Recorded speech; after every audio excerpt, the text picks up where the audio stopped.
Atos capítulo 1, versículo 1. Diz assim: fiz o primeiro tratado, ó Teófilo, acerca de tudo que Jesus começou não só a fazer, mas também a ensinar, até o dia em que foi recebido em cima, depois de ter dado mandamentos pelo Espírito Santo aos apóstolos que escolhera, aos quais também, depois de ter padecido, se apresentou vivo com muitas provas infalíveis, sendo visto por eles por espaço de 40 dias, e falando das coisas concernentes ao reino de Deus. Versículo 4. E estando com eles, determinou-lhes que não se ausentassem de Jerusalém, mas que esperassem a promessa do Pai, que disse ele: de mim ouvistes, porque na verdade João batizou com água, mas vós sereis batizados com o Espírito Santo, não muito depois desses dias.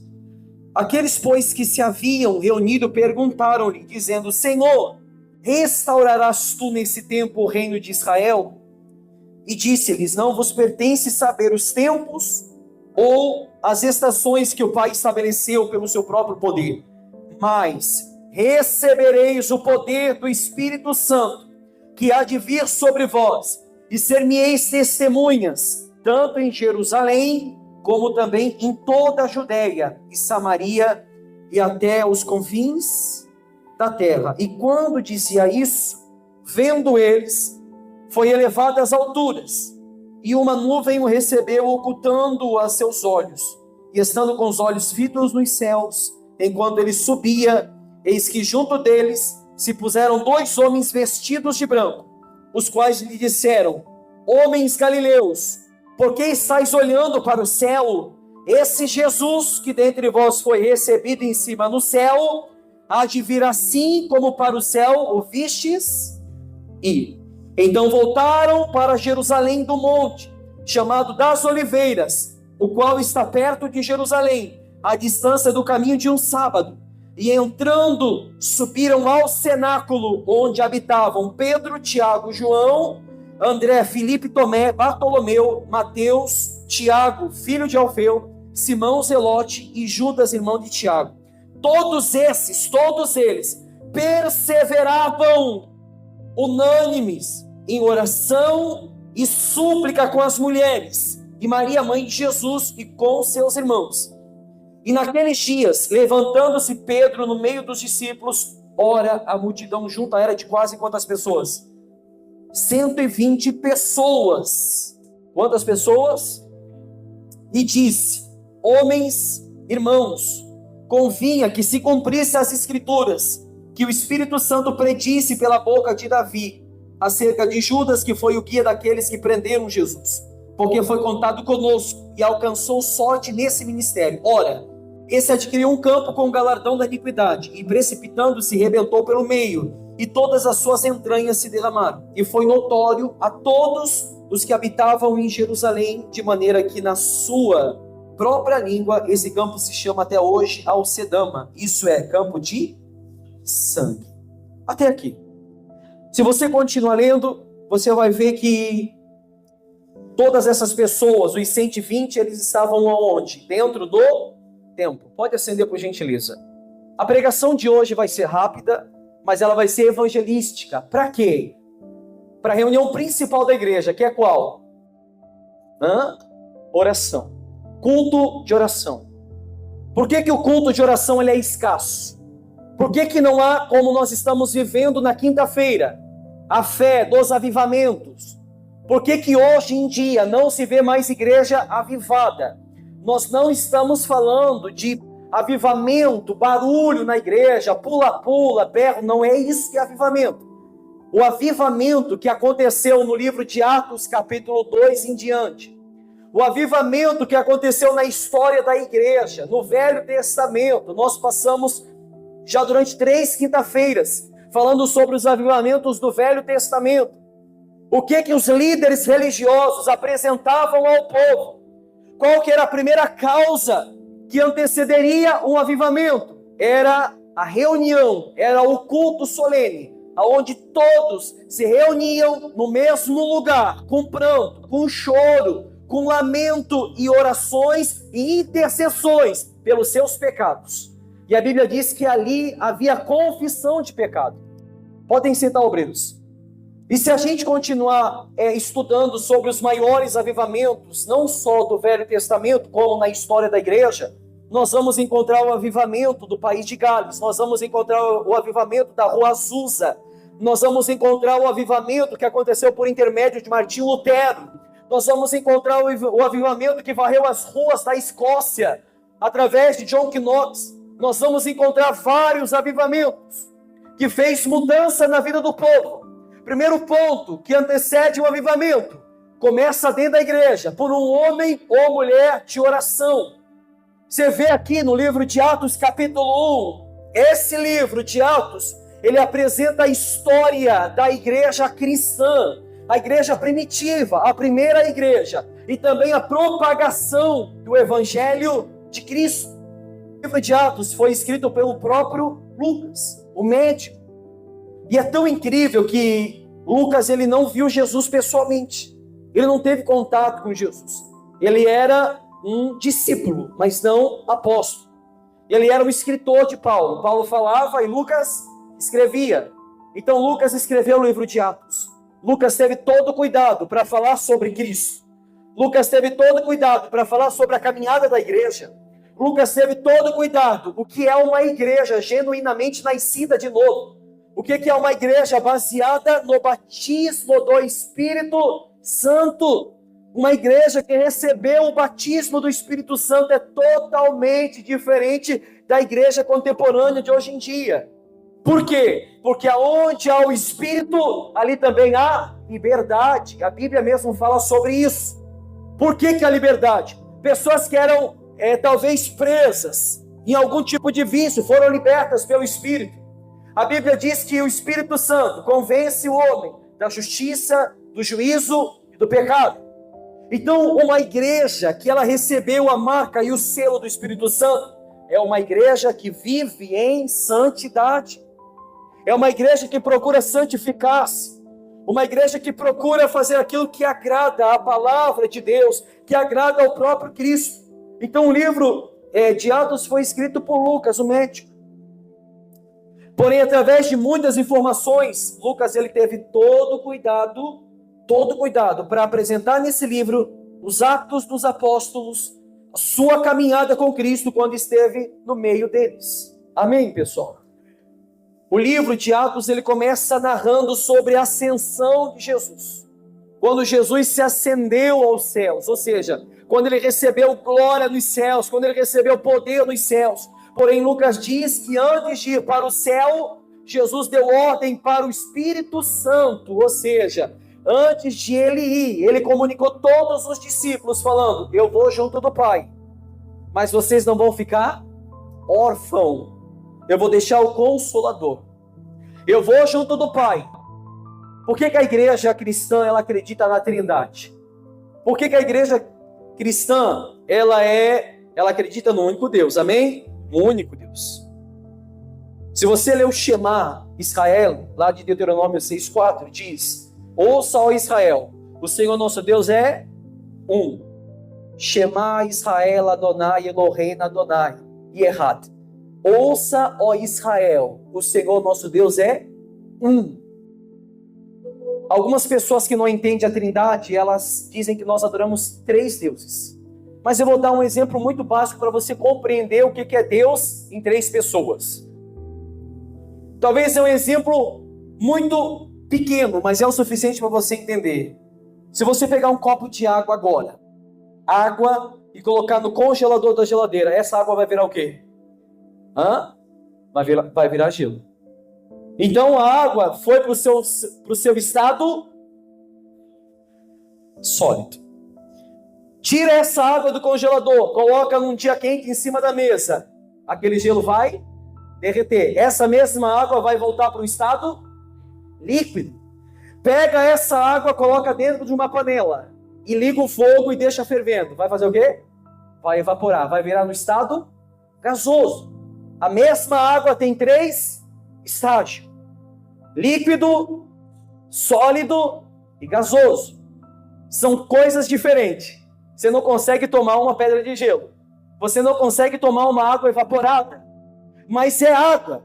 Todas as 3 funções da água estão baseadas num único líquido. A água evaporou, é água. Virou gelo, é água. Virou líquido, é água. O Espírito Santo, o próprio Deus, e a pessoa de Jesus Cristo é um único Deus em 3 essências.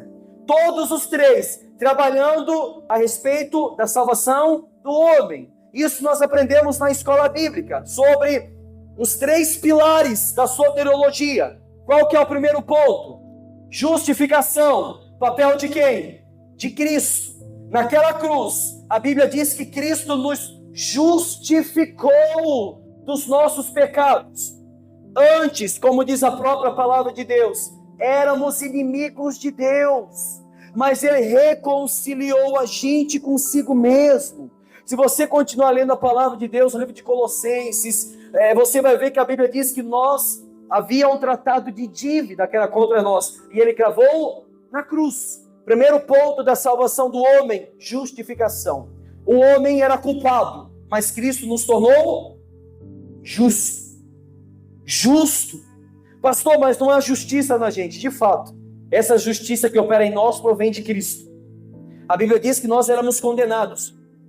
A Bíblia diz que havia uma carta de condenação, uma folha carimbada pelo próprio Deus. O homem é condenado.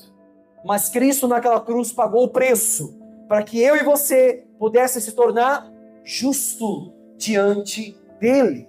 Amém, pessoal? Segundo ponto, santificação. Papel do... Primeiro ponto foi através de Cristo, justificação. Segundo ponto, santificação. A obra perfeita do Espírito Santo. A justificação foi uma obra encerrada? Sim ou não? Sim ou não? Aonde? Na cruz. Através da cruz, Cristo nos justificou. A santificação é uma obra encerrada? Não. Ela é contínua. Por quê? Porque a Bíblia diz que sem santidade ninguém verá Deus. Eu não consigo ver Deus se eu não me santificar. Então, se o Espírito Santo não me santificar de todo o pecado, eu não consigo ver Deus. Esse é o primeiro ponto da teologia cristã: ser justificado e durante a minha caminhada de fé, ser santificado pelo próprio Espírito Santo. Não provém da gente. Quando nós se santificamos, é uma obra do Espírito. Se você estudar a teologia reformada, a justificação, ela tira a culpa do pecado. A santificação, ela tira o poder do pecado. E por último, a obra da glorificação, que provém de quem? Do próprio Deus Pai. Primeira obra, Deus Filho. Segunda obra, Deus Espírito. E a última obra, através do próprio Deus Pai, que é a glorificação. Essa obra já aconteceu? Não. Vai acontecer? Sim. Quando? Quando essa matéria, esse corpo se desfizer no pó. E a Bíblia diz que subiremos com o corpo glorificado. O próprio Deus nos dará um corpo glorificado. Nesse momento, não tem mais culpa do pecado, não tem mais poder do pecado, e não vai ter mais o corpo do pecado. Subiremos com o corpo glorificado. Por isso que a obra, você estudar sobre a teologia reformada é importante, porque ela tira toda a virtude do homem e acrescenta na obra salvífica de Deus. O livro de Atos, quando Lucas relata sobre a ascensão de Jesus, subiu aos céus, recebeu poder e glória. Para quê? Nos céus, no último dia, de julgar o homem. Mas ele deixou o Consolador, o Espírito Santo, para que nós pudéssemos, no nosso dia a dia, na nossa caminhada, ter força para chegar até o dia da redenção. Até o dia em que subiremos com o corpo glorificado. Ou seja, depois da morte de Jesus, Lucas diz que Jesus apareceu a eles de muitas maneiras. Durante 40 dias, Jesus provava os seus discípulos, sem deixar dúvida nenhuma, que estava vivo. Jesus apareceu para quem primeiramente? Gente, eu prego aqui. para Maria Madalena. Primeira pessoa que Jesus aparece para Maria Madalena. Depois aparece para os discípulos. Depois aparece para mais de 500 pessoas. As testemunhas oculares, aqueles que viram Jesus glorificado, com o corpo glorificado. Tomé falava assim: eu não acredito, eu só vou acreditar se eu ver as marcas das chagas nas suas. Você pode ver que quando Jesus chega diante de Tomé, fala: Tomé, vem cá, toca aqui. Né? Em outras palavras, toca aqui o seu incrédulo. Bem-aventurado aqueles que não viram, mas creram. Jesus falou para Tomé: Tomé, não precisava ter visto, apenas crer. Bem-aventurado aqueles que não viram, mas creram. Os apóstolos viram Jesus. E ele conversava com eles a respeito do reino de Deus, nesses 40 dias. Nesses 40 dias era uma preparação para os discípulos levar o evangelho até os confins da terra. Um dia, quando estavam reunidos com os apóstolos, Jesus lhe deu uma ordem que era para eles ficarem em Jerusalém e esperarem até que o Pai lhes dê aquilo que prometeu, a promessa do profeta Joel: eis que nos últimos dias derramarei do meu Espírito Santo sobre toda carne. Os vossos filhos, as vossas filhas profetizarão, os jovens terão visões, os anciões terão sonho. Joel capítulo 2 fala isso. Jesus disse que de fato João Batista lhe batizou com água, mas daqui a pouco dias vocês serão batizados com o Espírito Santo.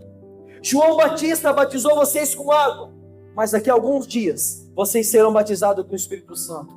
Porém, quando o Espírito Santo descer sobre vocês, vocês receberão poder, serão minhas testemunhas em Jerusalém, em toda a Judeia, em toda a Samaria e até os confins da terra. Depois de ter dado a promessa do Pai, Jesus então aí de fato ele se acende aos céus, diante deles. E uma nuvem o cobriu. E aí eles não puderam ver mais. E quando eles ainda olhavam para cima, lhe apareceu 2 anjos, vestidos de branco, dizendo: varões galileus, esse mesmo que estava com vocês, esse mesmo Jesus, e que foi levado ao céu, é o mesmo que voltará da mesma maneira em que vocês viram ele subir. Jesus subiu, amém? E breve voltará para buscar a noiva adornada, a noiva que se ataviou com as vestes brancas, a noiva sem ruga, sem mancha, sem mácula.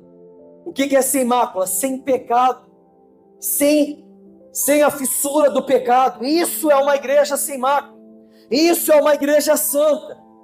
Então, após todo esse espetáculo, os apóstolos, como diz a Bíblia, eles desceram do Monte das Oliveiras, ou do Monte Olival, como diz algumas versões, e eles voltaram para Jerusalém. Quando chegaram na cidade, eles foram até a sala onde eles estavam hospedados em Jerusalém. Eles sempre se reuniam, todos juntos, para orar com as mulheres. A mãe de Jesus, os irmãos dele, a igreja cristã começou a sua existência no poder do Espírito Santo. Praticamente foi na sua infância, sem a presença pessoal de Cristo, justamente antes de sua ascensão, ou seja, Cristo comissionara seus discípulos a pregar o Evangelho a todo mundo: recebereis poder ao descer sobre vós o Espírito Santo, e sereis as minhas testemunhas. Em obediência à palavra de Jesus, os discípulos então fizeram o quê? Voltaram para Jerusalém. E a teologia diz que por 10 dias, quantos dias? 10 dias, eles oravam pelo cumprimento da promessa de Deus. Esses 10 dias, eles foram dias de profundo exame do coração. Veja bem como é interessante que quando a igreja desceu, quando os 120 desceram, voltaram para Jerusalém, diz a palavra que eles se reuniram no mesmo lugar onde eles estavam hospedados. E durante 10 dias, não foi de imediato, desceram do monte lá, viram Jesus se acender aos céus. Quando entraram na sala, ali teve o batismo do Espírito Santo. Não foi assim. A Bíblia diz que, ou seja, a teologia diz que durante 10 dias, Eles permaneceram na sala orando. Foi dias de profundo exame de coração. Eles fizeram um exame interior, olharam para dentro de si. Os discípulos puseram de lado toda a divergência que havia existido entre eles e uniram-se intimamente em comunhão cristã. Ou seja, eles estavam unidos no mesmo lugar, confessaram os seus pecados, começaram a falar das maravilhas de Cristo quando estava na terra. No fim dos 10 dias, o Senhor cumpriu sua promessa por um maravilhoso derramamento do Espírito Santo sobre eles. Quando eles perseveravam unidos, unânimes, em orações, súplicas, e aí sim veio a bênção dos céus. Coisa interessante que eu falava na quinta-feira da oração. A Bíblia diz que todos estavam unidos. Todos estavam unânimes. Todos estavam numa congregação com o mesmo desejo, falando a mesma língua, com o coração ardendo pela promessa do Espírito Santo. Todos, meu Deus. Nós falávamos nessa quinta-feira, aonde nós estava expondo os avivamentos, todos os avivamentos que aconteceram em toda a história da igreja, no Velho Testamento e na igreja, diz que todos estavam reunidos no mesmo lugar. Somente orar não vai adiantar, somente os obreiros orar não vai adiantar, somente algumas pessoas virem na quinta-feira não vai adiantar. Eu vou falar o que eu falo todo culto, sem medo de falar o que eu vou falar agora. É uma vergonha para a igreja saber que quinta-feira tem culto de oração enquanto pessoas ficam em casa na frente da televisão.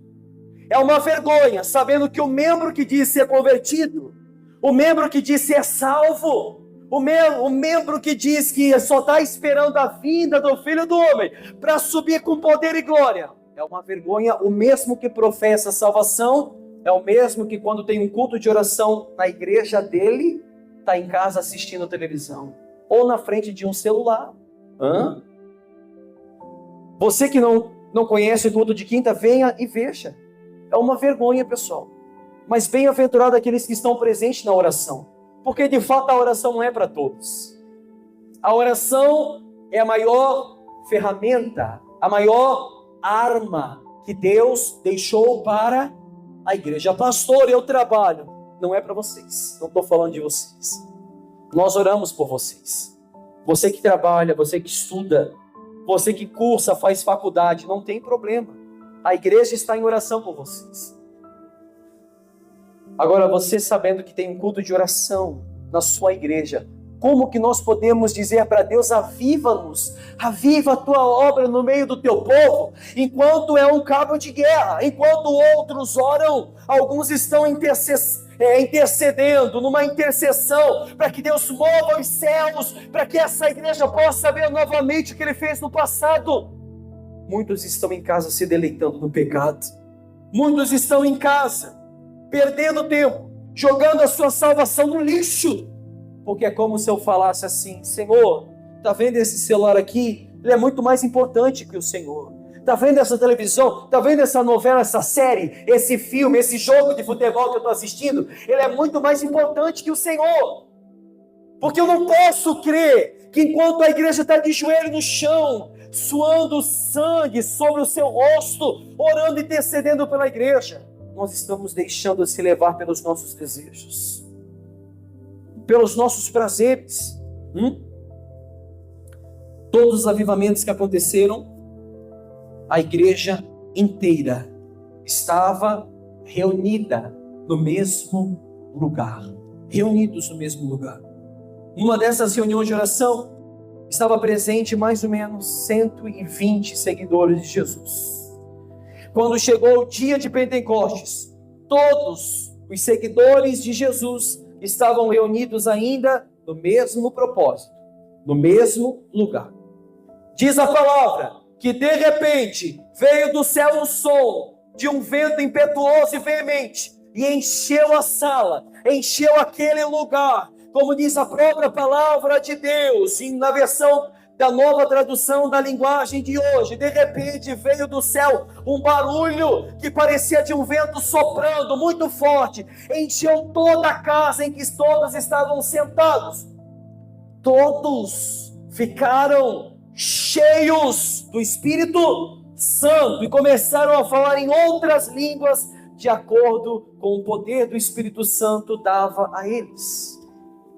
Outra coisa interessante, todos eles estavam no mesmo propósito, e a Bíblia diz que todos foram cheios do Espírito Santo. Você quer ver uma coisa? Quem aqui tem o Espírito Santo? Levanta a mão bem alto. Quem tem o Espírito Santo? Amém. Agora vamos lá. Quem aqui tem certeza que se Jesus voltasse hoje você seria salvo? Levanta a mão. Diminuiu? Então você não tem o Espírito Santo não, meu camarada.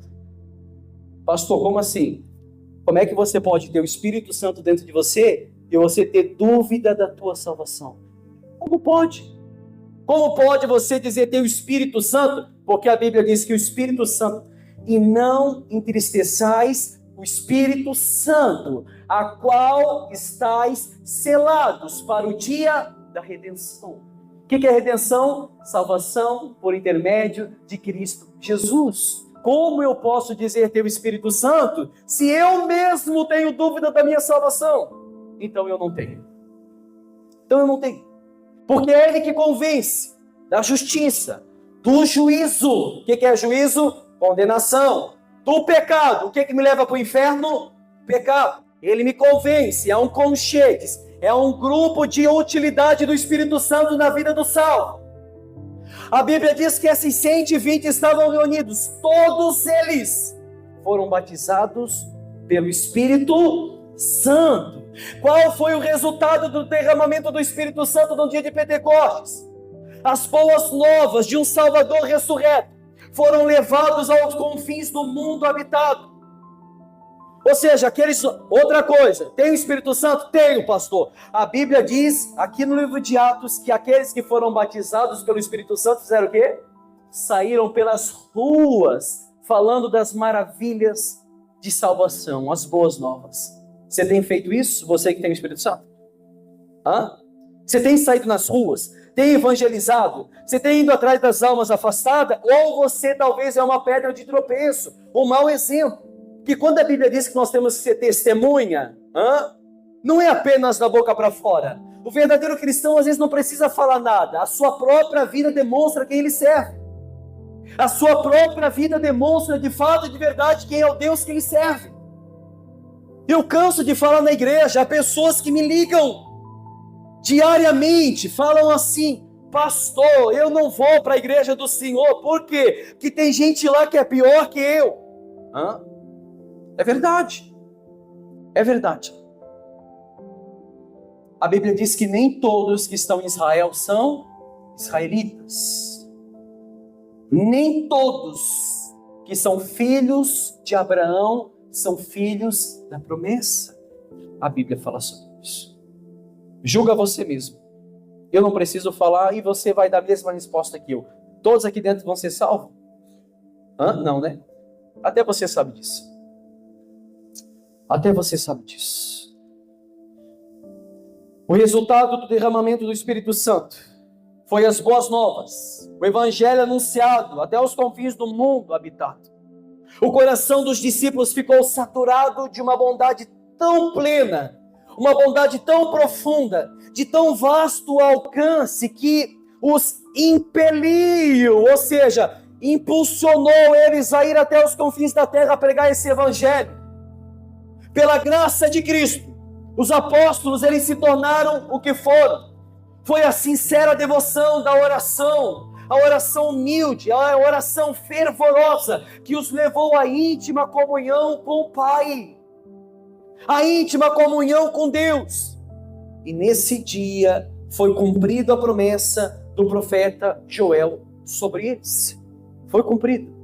Aqui a gente pode perceber que o maior avivamento da história cristã e o crescimento da igreja se deu por apenas pessoas simples que oravam e confiaram na promessa de Deus.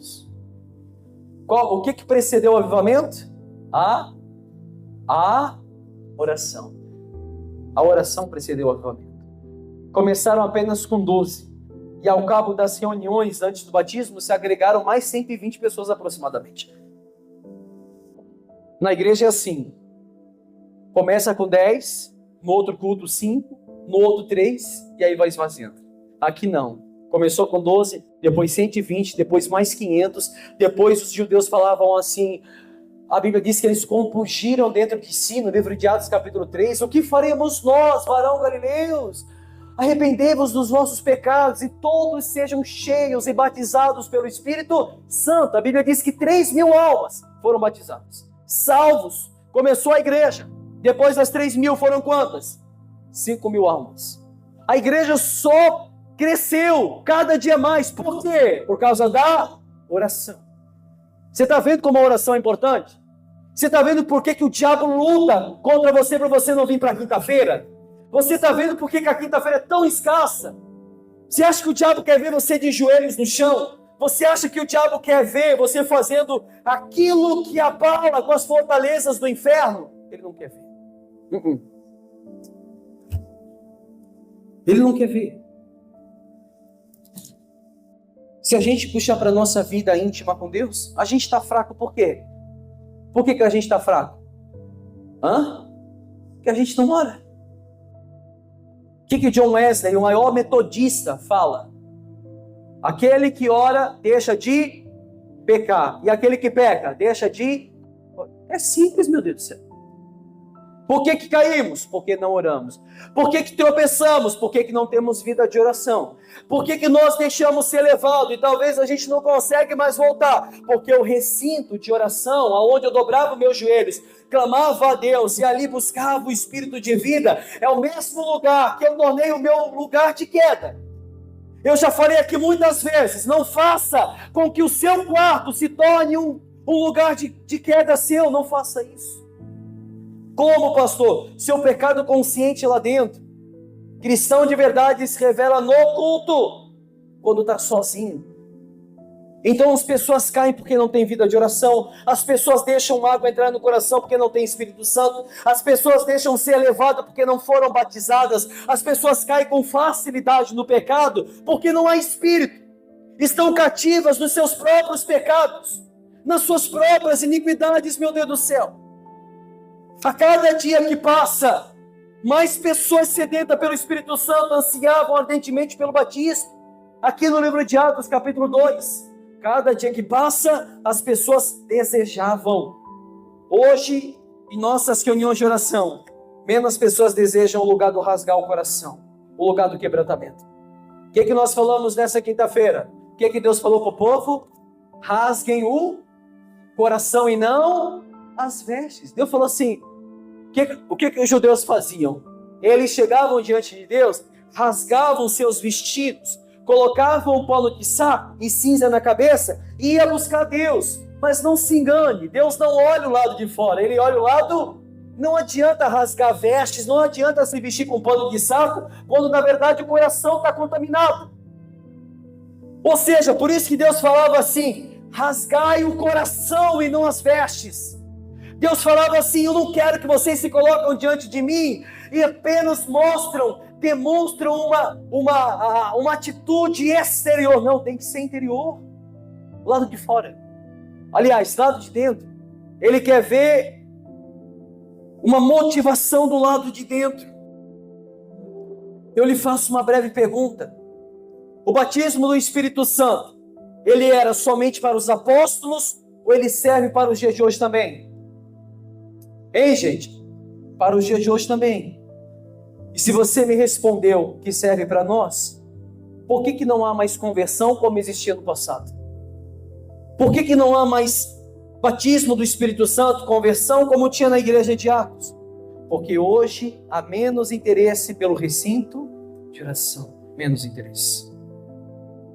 Pedro no capítulo 2, versículo 39, ele diz que a promessa é para a gente, para os nossos filhos e também para os que estão longe, é para todos aqueles a quem o Senhor chama.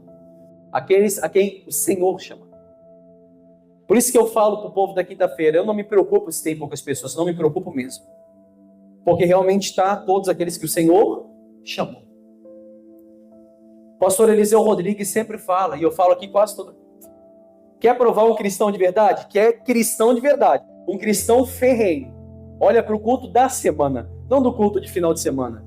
É fácil vir no sábado quando você passou o dia todo deitado. É fácil estar aqui quando... Estou falando que eles ficaram deitados em casa, amém? Tem pessoas que trabalharam hoje? Amém, tem. Então aqui, Deus abençoe vocês. Mas é fácil vir para a igreja quando eu não fiz nada o dia todo. É fácil. Agora pega um culto da semana, depois de um dia de trabalho, meu Deus do céu. Um dia cansativo. Um dia que o nosso corpo grita por descanso. Mas não, melhor lugar se está é lá. Davi falou assim, mais vale um dia nos seus átrios, do que 1000 dias em outro lugar. Davi falou assim, uma coisa peço ao Senhor, e essa eu a buscarei, que eu possa morar no seu santo templo, no tabernáculo, todos os dias da minha vida. Davi disse assim, alegrei-me quando me disseram, vamos à casa do Senhor. Qual que era a alegria de Davi? Estar na casa de Deus, na presença daquele que te salvou. Esse é o desejo de Davi. Pastor, mas Davi foi um homem que pecou, mandou matar Urias, se prostituiu com Betseba, sim, morreu segundo o coração de Deus. Mas por que um homem que cometeu tanto pecado, ainda assim no último dia, pela misericórdia de Deus, morreu segundo o coração de Deus? Pelo anseio que ele tinha pelo Espírito Santo. Que ele tinha por Deus. O anseio pela presença de Deus. Pastor, eu caí em pecado. Volte, peça perdão, arrependa-se. Se confessares os vossos pecados, Ele é fiel para perdoar. Assim como há uma distância do céu e da terra, assim é as misericórdias do Senhor. Lamentações. A causa de vós não seres consumidos são as misericórdias do Senhor. Misericórdia. Pastor, eu caí em pecado, estou arrependido. Amém. Primeiro sinal que você é um salvo é que você peca e está arrependido. O problema é quando você peca e não sente nada. Isso mostra que você não conheceu Jesus e nunca viu a pessoa do Espírito Santo na sua vida. O maior sinal que uma pessoa não conhece a Deus e nunca viu o Espírito Santo é quando peca. E eu não estou falando que você não vai pecar. Você vai cair, você vai tropeçar, você vai pecar, você vai retroceder, você vai pensar em desistir. Isso acontece comigo. Eu seria hipócrita de dizer para você que eu uso uma auréola na cabeça e estou esperando só o dia da vinda do Filho do Homem para subir. Não. Eu também tropeço, eu também caio, eu também peco, eu também tenho vontade de desistir. Todo dia da minha vida. O que Paulo fala? O bem que eu quero fazer, eu não faço. Mas o mal que eu não quero fazer, esse sim está diante de mim. Miserável homem que sou, quem me livrará do corpo dessa morte? Mas eu dou graças a Deus por Jesus Cristo. Paulo, maior discípulo, espinha dorsal das doutrinas da graça, também falava, eu não consigo fazer o bem, e o mal que eu não quero fazer, eu pratico com tanta facilidade, meu Deus. Essa é a nossa natureza.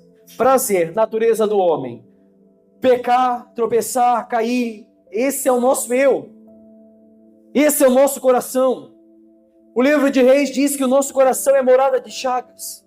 O livro de Gênesis capítulo 6 diz, Deus falou assim, a partir de hoje eu não vou mais destruir o homem, porque a sua maldade do coração é constante, desde a sua meninice. Desde a sua meninice. O livro de Romanos, capítulo 6 diz que não há quem faça o bem, não há quem busque a Deus. Todos pecaram e destituídos da glória de Deus estão.